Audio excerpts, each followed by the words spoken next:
சுதந்திர தமிழீழ அரசை உருவாக்க மத்திய அரசுக்கு உரிய அழுத்தத்தை முதலமைச்சர் தர வேண்டும் என தமிழக வாழ்வுரிமை கட்சி தலைவர் வேல்முருகன் தெரிவித்துள்ளார். சென்னை சேப்பாக்கத்தில் செய்தியாளர்களிடம் அவர் பேசியவற்றை சூப்பர் பைட்ஸ் பகுதியில் பார்க்கலாம். ஒரு சிறப்பு சட்டமன்ற கூட்டத்தொடரை கூட்டி ஈழத்தில் நடந்தது மாபெரும் இனப்படுகொலை என்றும்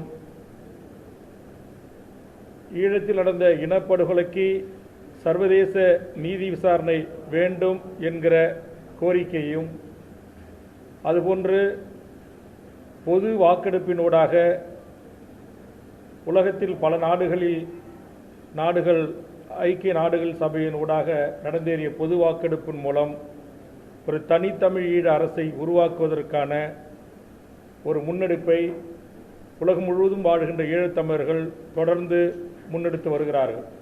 இந்தியாவில் தொடர்ச்சியாக விடுதலை புலிகள் மீதான தடை நீட்டித்து வருகிறது. இது ஏற்புடைய செயலல்ல.